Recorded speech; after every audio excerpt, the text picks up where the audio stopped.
On July 1st, 2020, Craig Weekend tweeted this video. Ladies and gentlemen, the weekend. This is the Museum of Twitter, the show where we talk about the most important tweets in the history of Twitter.com. Ladies, gentlemen, and everything in between, it is the weekend. And that's what this video is meant to convey. Because I'm really not just covering this specific tweet. I'm covering the fact that this account, @CraigWeekend, tweeted this clip out every Friday for over 4 years. Every Friday afternoon Pacific time, you would get this clip letting you know it was the weekend. Ladies and gentlemen, the weekend.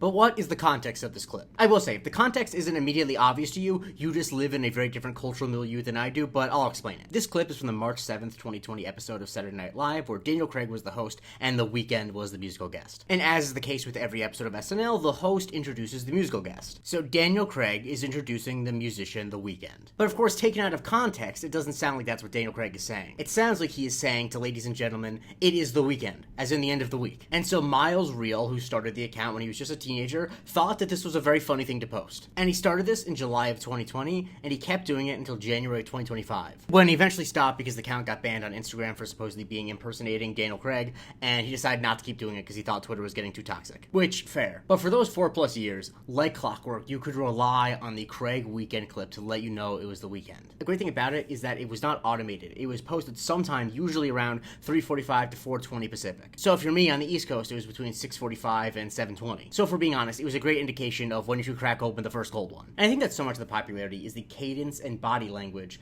with which Daniel Craig delivers his words. In the actual context of what's happening, it's clear what he's trying to convey is like, look guys, we got the weekend, isn't this incredible? But when taken out of that context, put in the context of like the week being over, it feels like he's overwhelmed by how excited he is or how relieved he is that it's the weekend. Like, just listen to it again with that in mind, as if he's actually just talking about it being Friday afternoon.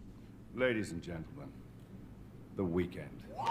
And it so quickly caught on. At the height of the account, it had over 500,000 followers. And when the account finally closed up, people were very sad, like some swag T gave it a salute. The next week, Liv said, missing this diva tonight, because people had come to rely on it. They would quote it with messages like Reincarnated saying, "Yer." But sometimes they were more serious, like after the 2024 election, Steph said, needed this one bad. In June of 2024, Chels said, we made it. In March of 2022, Matt Schuster said, really needed this one after the last few days. And in July of 2022, AJ said, never needed this gift more. Of course, it's not a GIF, it's a video, but AJ clearly was having a week, so I'll forgive them. And brands get on the joke. Wendy's once joked, I wonder what he'll say next week. And the phrase just became a thing to say to celebrate the weekend. Like the account Chicago Bars this August said, ladies and gentlemen, the weekend. Cheers, Chicago. And the official account for the Durham Bulls, the minor league team, said, ladies and gentlemen, the weekend, posting a photo of a game. Now, some people might be like, well, how do you know that this is referencing what Daniel Craig said? But like, of course it is. I can say personally that I miss this bot so deeply, especially during the tumultuous times we've been going through. I mean, this bot was launched during the summer of the height of COVID. It was really nice to have a marker being like, every Friday afternoon, we will always get a ladies and gentlemen, the weekend tweet. And yes, people made the occasional parody, like when Nosferatu was in theaters, Eric Tacular tweeted out this clip with, for my Nosferatu heads out there. Ladies and gentlemen, Vampire